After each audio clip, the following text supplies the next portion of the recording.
बारिश में भी टूटी छत में चैन से सोने वाला गरीब ससुराल। सरोज अपने कमरे में खिड़की के पास बैठकर किताबें पढ़ रही होती है। तभी अचानक से तेज बारिश होने लगती है, जिस वजह से खिड़की के जरिए बारिश की कुछ छींटें सरोज के ऊपर आती हैं। साथ ही तेज बारिश होने की वजह से बारिश की आवाज सुनकर सरोज किताब बंद करके गुस्से में खड़ी होती है और खिड़की बंद करते हुए खुद से कहती है, इस बारिश ने तो मेरा सारा मूड ही खराब कर दिया, इसे भी अभी होनी थी। सरोज खिड़की बंद करके बाहर जाती है, जहां वो देखती है कि उसका पूरा परिवार बालकनी पर बैठकर चाय पकौड़ी खाते हुए बारिश के मजे ले रहे हैं। आ गई मेरी बच्ची, देख बाहर कितनी अच्छी बारिश हो रही है। तू भी हमारे साथ बालकनी पर बैठकर चाय पकौड़े खा ले और बारिश के मजे ले ले। बारिश का मौसम सभी मौसमों से सबसे अच्छा होता है। पता नहीं आप लोगों को कैसे बारिश पसंद है। मुझे तो बारिश और बारिश की आवाज से भी परेशानी होती है। मुझे नहीं खाना आप लोगों के साथ चाय पकौड़े इस बारिश में। ओहो, आज तुम्हें बारिश पसंद नहीं है, बारिश से इरिटेशन होती है। पर देखना आने वाले समय में तुम्हें बारिश कितनी पसंद आएगी। भाभी, मुझे अपनी पूरी जिंदगी में बारिश कभी पसंद नहीं आने वाली। बारिश में देखा कितने सारे कीड़े, उमस और चिपचिपी गर्मी होती है। ऊपर से जगह जगह रोड पर पानी भर जाता है। इस कीचड़ और गीले मौसम में मेरा बाहर कदम रखने का दिल नहीं करता। मुंह बनाकर सरोज फिर से अपने कमरे में चली जाती है। इसी तरह कुछ दिन बीत जाते हैं और एक दिन जब सरोज कॉलेज में होती है तो कॉलेज की छुट्टी होते ही तेज बारिश होने लगती है। अब सभी बच्चे बारिश में भीगते हुए मजे से घर जाते हैं, तो वहीं कॉलेज के बाहर भरा पानी और बच्चों को देखकर बारिश में जाता हुआ सरोज अपनी दोस्त से कहती है, बाहर बारिश का कितना गंदा पानी जमा हो चुका है और उसमें भी कैसे ये सारे लोग भीग रहे हैं और गीले कपड़ों में घर जाने को तैयार हैं। तू कभी बारिश को एंजॉय नहीं करती, इसीलिए तुझे बारिश से इतनी चिढ़ है। पर आज मैं तुझे बारिश में एंजॉय करवाऊंगी, फिर देखना तुझे ये गंदा पानी नहीं बल्कि बारिश की बूंदें नजर आएंगी और बारिश होते ही तू भी मोरनी की तरह इस बारिश में नाचना शुरू कर देगी। सीमा काफी जिद करती है, पर सरोज बारिश में भीगने को तैयार नहीं होती और बारिश रुकने के बाद जब उसका ड्राइवर आता है तो वो अपने ड्राइवर के साथ घर जाती है। इसी तरह कुछ दिन बीत जाते हैं और एक दिन सीमा अपने कुछ दोस्तों के साथ एक रेस्टोरेंट में जाती है, जहां वो बाहर छाते के नीचे टेबल कुर्सी पर बैठकर खाना एंजॉय कर रही होती है। मौसम तो एकदम से बदल गया है, किसी भी वक्त बारिश हो सकती है। अगर बारिश होगी तो मजा आ जाएगा। यार प्लीज मेरे सामने बारिश का नाम मत लिया करो। बारिश का नाम सुनते ही मुझे वही चिपचिपी गर्मी, रोड पर जमा गंदा पानी, कीड़े नजर आते हैं। इसीलिए जब मैं यहाँ से चली जाऊं तभी बारिश शुरू हो। सरोज इतना बोल ही रही होती है कि तभी अचानक से बारिश शुरू हो जाती है। जहां सरोज के सभी दोस्त बारिश में भीगने लगते हैं तो वहीं सरोज रेस्टोरेंट के अंदर जाती है। पर इस बार सीमा भी पूरा मन बना लेती है कि वो सरोज को गीला करके रहेगी और इसीलिए वो जबरदस्ती उसका हाथ पकड़कर उसे बाहर खींच कर लाती है और बारिश में गीला करती है। देखा, बारिश इतनी भी खराब नहीं, मजा आ रहा है ना। इस बारिश में और गंदे पानी में खड़े होकर तुझे मजा आ रहा है, मुझे नहीं। तेरी वजह से मैं पूरी गीली हो गई, अब मैं घर कैसे जाऊंगी। सरोज अपनी दोस्त पर चिल्लाने लगती है और चिल्लाती हुई रेस्टोरेंट के अंदर जाती है। तभी वहां दीपक नाम का एक वेटर आता है और ये सब देख सरोज से कहता है, लगता है आपको गीला होना बिल्कुल भी पसंद नहीं है। आप बड़ी परेशान भी लग रही हैं इस बारिश की वजह से। वैसे मेरी बहन ने मुझे टेलर से सूट लाने के लिए कहा था। मैंने टेलर से तो सूट ले लिया, पर अब शाम को ही घर जाकर दे पाऊंगा। पर मुझे लगता है इस वक्त आपको इस सूट की ज्यादा जरूरत है। आप मेरी बहन की ड्रेस ले लीजिएगा, मैं इसी रेस्टोरेंट में काम करता हूँ। 1-2 दिन में आप वापस कर देना, मैं अपनी बहन को समझा लूंगा, वो कुछ नहीं बोलेगी। थैंक यू मुझे समझने के लिए। आप प्लीज मुझे ये ड्रेस दे दीजिए। दीपक अपनी बहन का सूट सरोज को देता है, जिसे बदलकर सरोज अपने घर जाती है और अगले दिन सरोज दीपक को उसकी बहन की ड्रेस देने उसी रेस्टोरेंट में वापस आती है।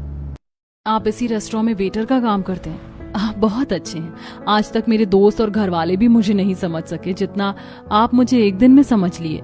आपसे मिलकर बहुत अच्छा लगा और इस ड्रेस के लिए थैंक यू। अरे कोई बात नहीं, ये तो मेरा फर्ज था। दीपक की अच्छाई देखकर सरोज दीपक को पसंद करने लगती है। इसी तरह कुछ दिन बीत जाते हैं और वो दोनों अब रोज मिलते हैं और देखते ही देखते एक दूसरे को पसंद करने लगते हैं।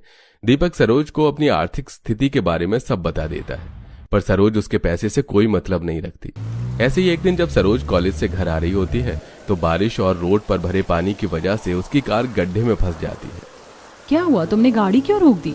अरे मैडम, बाहर बहुत तेज बारिश हो रही है, रोड पर पानी भरा हुआ है, गड्ढों का कोई पता ही नहीं चल रहा है।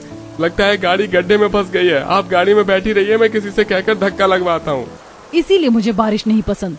ड्राइवर गाड़ी से निकलकर बारिश में कुछ लोगों से मदद लेता है और गाड़ी को धक्का लगवाता है। कुछ ही देर में सरोज अपने घर जाती है और इसी तरह देखते देखते 10 महीने बीत जाते हैं और एक दिन सरोज के घर उसके रिश्ते की बात चलती है। सब लिविंग हॉल में फोटो देखकर बात कर रहे थे। ये देख सरोज अपने घर वालों को दीपक के बारे में बताती है। पापा, ये क्या कह रही है? इसको उस गरीब से शादी करनी है। अरे तो उसके साथ कभी खुश नहीं रह पाएगी। हाँ पापा, भैया को समझाओ ना। दीपक भले ही गरीब है पर वो बहुत अच्छा है। वो मेरा बहुत ख्याल रखता है। आपको पता है वो बहुत अच्छे से समझता है मुझे कि मुझे बारिश से कितनी नफरत है। मुझे बारिश में बाहर नहीं निकलने देता। अगर कहीं पानी भरा होता है तो मुझे गोद में उठा लेता है। जो इंसान मेरी इतनी फिक्र करता है, क्या मैं उसके साथ खुश नहीं रह सकती? वैसे भी पैसा तो हाथ का मैल है। भगवान ने चाहा तो दीपक भी कड़ी मेहनत करके एक दिन हमारी तरह अमीर हो जाएगा। अभी बस ये बात यहीं खत्म करते हैं। अगर सरोज ने मन बना लिया है तो उसकी शादी उसी लड़के से कर देंगे। पर बेटी, तुझे कभी भी लगे कि तू उस घर में खुश नहीं, वो गरीब तेरे लायक नहीं है, तो तू हमें बताना। माँ जी माफ करना, पर नंद जी की बात मानकर आप लोग गलती कर रहे हैं। देखना नंद जी को शादी के बाद अपने फैसले पर पछतावा होगा। सरोज किसी की नहीं सुनती और कुछ ही दिन में सरोज के घर वाले रिश्ता लेकर दीपक के घर जाते हैं। क्योंकि लड़की वाले खुद रिश्ता लेकर आए थे, इसलिए दीपक के घर वाले भी इस रिश्ते के लिए मना नहीं कर पाते। देखते ही देखते कुछ दिनों में सरोज और दीपक की शादी हो जाती है और जब सरोज शादी करके ससुराल आती है तो बाहर का मौसम काफी खराब होता है। माँ जी, बाहर बहुत तेज आंधी तूफान चल रही है। मौसम बिगड़ रहा है। बारिश हो उससे पहले देवरानी जी का गृह प्रवेश कर दीजिए। दादी, पूजा की थाल मुझे दे दो। मुझे भी चाचा और चाची को टीका लगाना है। पहले चाचा चाची को घर में तो आने दो। क्योंकि बाहर तेज आंधी तूफान हवा चल रही थी, इसलिए पार्वती जल्दी से अपनी बहू का गृह प्रवेश करवाती है और काजल अपनी भाभी को उसके कमरे में ले जाती है। मैं जानती हूँ आपको अपने ससुराल का कमरा पसंद नहीं आया होगा। आप तो इतने बड़े घर की बेटी हैं। आपका कमरा तो हमारे घर से भी बड़ा होगा ना? ऐसा कुछ नहीं है। घर छोटा हो या बड़ा, बस आपस में प्यार होना चाहिए। और मुझे तो अपना ये छोटा सा कमरा भी बहुत पसंद आ रहा है। सरोज, तुम आराम कर लो, बाहर बारिश हो रही है और कल तुम्हारी पहली रसोई भी है। पूजा और काजल वहां से चले जाते हैं, जिसके बाद सरोज भी सिंपल साड़ी में आ जाती है। अब जहां पूजा अपने कमरे में अपनी बेटी नंद के साथ सोती है तो वहीं हॉल में आशा सूरज सोते हैं। देखते ही देखते रात ज्यादा हो जाती है और बारिश भी तेज हो जाती है, जिस वजह से आधी रात को सरोज के कमरे की छत टपकने लगती है। पर फिर भी दीपक आराम से सो रहा होता है, पर छत टपकने और बारिश की आवाज से सरोज की आंख खुल जाती है और वो बैठ जाती है। मुझे तो समझ नहीं आता, ये हर साल 3-4 महीने के लिए बारिश का मौसम क्यों आता है? दीपक, दीपक उठो, मुझे नींद नहीं आ रही है। देखो हमारे कमरे की छत टपक रही है और बारिश की भी आवाज कितनी तेज आ रही है। माफ करना सरोज, हमारा घर बहुत पुराना और कच्चा है, इसलिए छत टपक रही है। पर तुम फिक्र मत करो, मैं अभी सारी खिड़की दरवाजे बंद कर देता हूँ, फिर तुम्हें बारिश की आवाज नहीं आएगी। और जहाँ से छत टपक रही है वहां पर मैं कुछ बर्तन लगा देता हूँ, फिर तुम आराम से सो जाना। इतना बोलकर दीपक बाहर से कुछ बाल्टी और पतीले ले आता है और जहां से छत टपक रही होती है उन जगहों पर उन्हें लगा देता है। साथ ही खिड़की दरवाजे भी बंद कर देता है, जिससे बारिश की आवाज तो नहीं आती, पर बारिश जब टपकती छत से बर्तनों में गिरती है तो उसकी आवाज तेज आती है। अब दीपक तो आराम से सो जाता है, पर सरोज को अब भी नींद नहीं आती। दीपक कितने आराम से सो रहा है इस बारिश में टूटी छत के नीचे। भला टूटी छत के नीचे इतनी चैन से कौन सो सकता है? बाहर जाकर देखती हूँ, कहीं बाकी लोगों का भी तो मेरी तरह हाल नहीं है। सरोज जब बाहर जाती है और वो देखती है कि बाहर आशा और सुरेश भी दीपक की तरह चैन से बारिश में टूटी छत के नीचे सो रहे हैं और घर में हर जगह बाल्टी टब लगा हुआ है। यहाँ भी वही हाल है जो मेरे कमरे का है। ये लोग टूटी छत के नीचे भी कैसे चैन की नींद सो रहे हैं और मेरी आंखों में नींद ही नहीं है। कहीं मैंने इस गरीब घर में शादी करके गलती तो नहीं कर दी? कहीं भैया सही तो नहीं बोल रहे थे? अब मैं क्या करूं? सरोज सोचते सोचते वहीं दीवार के सहारे बैठ जाती है और कब उसकी आंख लग जाती है उसे पता भी नहीं चलता। सुबह जब पार्वती, सुरेश और पूरा परिवार उठता है तो वो सब देखते हैं कि सरोज नीचे जमीन पर सो रही है।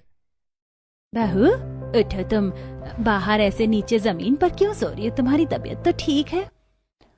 वो रात को बारिश हो रही थी और घर की छत टपक रही थी, इसलिए मुझे नींद नहीं आई और मैं यहीं बैठ गई। बारिश जब बंद हुई और बैठे बैठे कब सो गई मुझे कुछ पता ही नहीं चला। पार्वती, बहू की नींद पूरी नहीं हुई है। बहू, तुम थोड़ा और सो जाओ, तुम्हारी पहली रसोई हम कल करवा लेंगे। नहीं नहीं पापा जी, मैं ठीक हूँ, मैं आज ही अपनी पहली रसोई करूंगी। अब सरोज तैयार होकर बाहर आती है और अपनी नंद जिठानी के साथ अपनी पहली रसोई की तैयारी करती है। बस बस सरोज, हलवे में इतनी चीनी काफी है। काजल, तुमने सब्जियां काट ली? हाँ भाभी, मैंने सब्जियां काट दी हैं। अब मैं घर की सफाई करनी चाह रही हूँ। मुझे भी स्कूल जाना है माँ। कभी तो माँ का पीछा छोड़ दिया कर, अब तेरा भाई या बहन आने वाला है। चल मैं तुझे आज स्कूल छोड़ कर आती हूँ। ससुराल वालों का प्यार देखकर सरोज को बहुत अच्छा लगता है। कुछ देर में उससे मिलने उसके भैया भाभी आते हैं, जिन्हें वो बिठाती है और चाय देती है। कैसी है मेरी प्यारी बहन अपने ससुराल में? हाँ, आज तो तेरी पहली रसोई है ना, इसलिए सोचा कि तेरी भाभी के साथ तुझसे मिलने तेरे गरीब ससुराल आ जाऊं और देख लूं तुझे कि तूने बारिश में कैसे घर में रात गुजारी। सरोज, तुम इस घर में कैसे रह रही हो? रात में कितनी बारिश हुई थी। तुम्हें तो बारिश से इरिटेशन होती है ना? तुम्हारे घर की छत भी कहीं कहीं से टूटी है, दीवार में भी दरार है। रात में क्या तुम्हें इरिटेशन नहीं हुई? नहीं भाभी, क्योंकि यहाँ मेरा ख्याल रखने के लिए मेरा पूरा परिवार है। अब आप लोग आए हैं तो खाना खाकर जाइएगा। सरोज सारी रात नहीं सो पाती और इस बारे में अपने भैया भाभी को कुछ नहीं बताती। वो खाना बनाकर चटाई बिछाती है और खाना लगाती है। फिर सब बैठकर हलवा पूरी आलू की सब्जी खाते हैं और सब उसकी काफी तारीफ करते हैं और शगुन भी देते हैं। ये देख भैया भाभी खाना खाकर चले जाते हैं। इसी तरह कुछ दिन बीत जाते हैं और एक बार फिर रात को तेज बारिश होती है, जिसमें पूरा परिवार अपनी टूटी छत के नीचे भी बाल्टी बर्तन लगाकर आराम से सो रहा होता है। तो वहीं आज भी सरोज को नींद नहीं आती और वो अंदर बाहर करती है और इसी बीच सुरेश की आंख खुलती है। क्या हुआ बहू, तुम सोई नहीं? हाँ, वो बाहर बारिश हो रही है और घर की छत भी टपक रही है। बारिश की आवाज और छत टपकने की आवाज से मुझे नींद नहीं आ रही। समझ नहीं आ रहा इस टूटी छत के नीचे कैसे सोऊं। कोई बात नहीं बहू, आज रात काट लो। कल सुबह मैं तेरे जेठ को फोन करूंगा। शहर में कमाता है, कुछ दिनों में पैसे भेजने वाला है। फिर मैं अपने दोनों बेटों से बात करके छत की मरम्मत करवा दूंगा। अब मैं बूढ़ा हो गया हूँ, मुझसे काम नहीं हो पाता, वरना अब तक तो छत की मरम्मत भी हो जाती। विनोद के कहने पर सरोज कमरे में जाती है और सोने की कोशिश करती है, पर जब तक बारिश नहीं रुकती वो सो नहीं पाती। तो वहीं अब भी पूरा परिवार चैन की नींद ले रहा होता है। इसी तरह कुछ दिन बीत जाते हैं और पूरी रात बारिश होने की वजह से रोड पर गलियों में पानी भरा होता है। घर के बाहर पानी कीचड़ देखकर सरोज हाथ में सब्जी का थैला लिए दरवाजे पर ही खड़ी हो जाती है। क्या हुआ बहू, तुम्हें मेरे साथ बाजार नहीं चलना? माँ, सरोज को रहने दो, उसे बारिश के पानी और कीचड़ से बहुत परेशानी है। ऐसी बात है देवर जी, तो मुझे पहले बताना चाहिए था ना। कोई बात नहीं सरोज, तुम खाना बना लो, मैं माँ जी के साथ सब्जी ले आऊंगी। पर आप गर्भवती हैं, पानी की वजह से रोड पर कहाँ गड्ढे हैं आपको पता भी नहीं चलेगा। माँ, मैं भी आपके साथ बाजार चलूं? मुझे बारिश के पानी और कीचड़ से कोई परेशानी नहीं। हाँ चलो। सरोज, मैं पिछले 7 साल से रह रही हूँ, यहाँ के सभी गड्ढे के बारे में जानती हूँ। इतना बोलकर पूजा अपनी सास के साथ रोड पर पानी भरा होने के बाद भी बाजार जाती है और इस तरह धीरे धीरे सरोज की सोच बदलने लगती है। अब वो खाना बनाने के लिए जैसे ही जाती है तेज बारिश हो जाती है और इसी तेज बारिश में एक बार फिर सरोज के भैया आशा के साथ घर आते हैं और जब सरोज खाना बना रही होती है तो छत टपकने की वजह से बारिश का गंदा पानी उसके खाने में चला जाता है और ये देख आशा अपनी बेटी से कहती है, बेटा तू कैसे यहाँ रह रही है? बारिश का पानी खाने में चला गया, अब क्या तू दोबारा खाना बनाएगी? यहाँ तो जगह जगह तुम्हारे घर की छत टपक रही, तुम रात में कैसे सोती हो बारिश में? और करो अपनी मनमानी, अगर बड़ों की बात नहीं सुनेगी तो यही सब होगा ना। भैया, आपको मेरी फिक्र करने की जरूरत नहीं है, मैं यहाँ बहुत खुश हूँ। और रही खाने की बात, तो सब्जी खराब हुई है, छोले चावल दाल रोटी अब भी सही सलामत है। अपनी बेटी को अपनी आंखों के सामने बारिश में भी काम करता देख आशा की आंखें भर आती हैं। समय यूं ही गुजरता है और जब भी रात को बारिश होती बेचारी सरोज सारी रात नहीं सो पाती। तो वहीं पूरा परिवार अब चैन की नींद भी सो रहा होता है। 1 महीने होने को है, पर अब तक इन लोगों की तरह मेरी आदत क्यों नहीं बनी टूटी छत के नीचे बारिश में सोने की। भला इस बारिश में कोई टूटी छत के नीचे इतनी चैन की नींद कैसे सो सकता है। सरोज बारिश से जितनी परेशान हो रही थी उतना ही अच्छा उसे अपने ससुराल वालों के साथ लगने लगा था।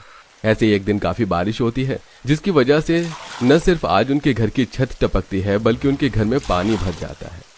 भाभी आप रहने दो, आपको बारिश से प्रॉब्लम होती थी, पर अब मैं आदत डाल रही हूँ आप लोगों की तरह इन परेशानियों का सामना करने की। इतना बोलकर सरोज भी अपने ससुराल वालों के साथ घर से पानी निकालने लगती है और तभी रवि छतरी लिए शीतल के साथ आता है और उसे घर से पानी खाली करता देख उस पर हंसने लगता है। मायके में तो तू बड़े नखरे दिखाती थी कि मुझे बारिश की आवाज से भी चिढ़ होती है, और आज अपने ससुराल वालों के साथ मिलकर घर से बारिश का पानी खाली कर रही है। यही जिंदगी चुनी थी तूने अपने लिए।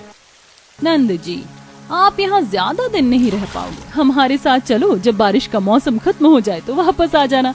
ये गरीब लोग आपको कोई फैसिलिटीज नहीं दे पाएंगे।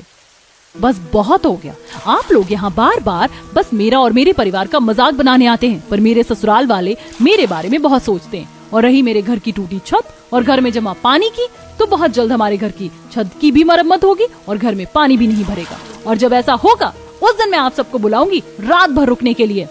इस बात सरोज अपने भैया भाभी की एक नहीं सुनती, तो वहीं रवि और शीतल भी सरोज की बात सुनकर वहां से चले जाते हैं। देखते ही देखते रात हो जाती है।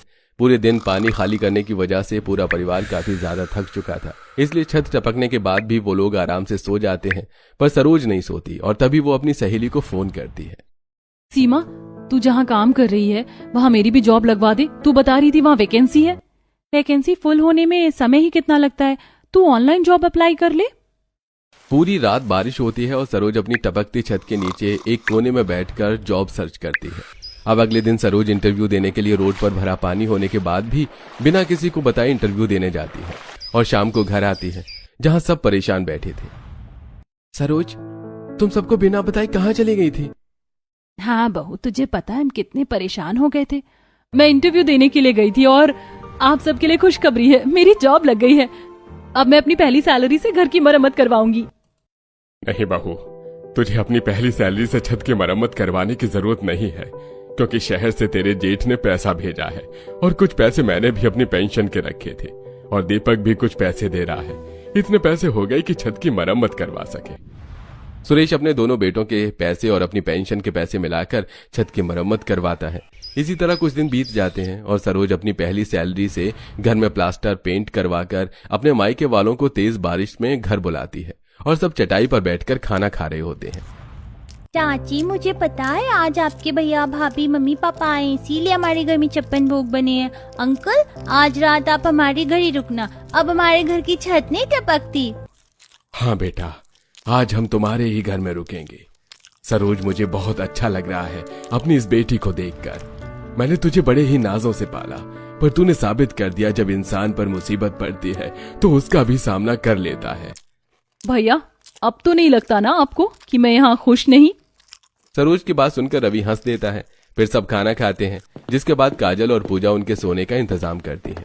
ये सब देख रवि और शीतल की भी सोच बदल जाती है और वो लोग पूरी रात तेज बारिश में सरोज के ससुराल रुकते हैं, पर उन्हें बाहर हो रही बारिश का एहसास तक नहीं होता। और सुबह रवि अपनी बहन से कहता है, आखिर तूने मुझे गलत साबित करके दिखाई दिया।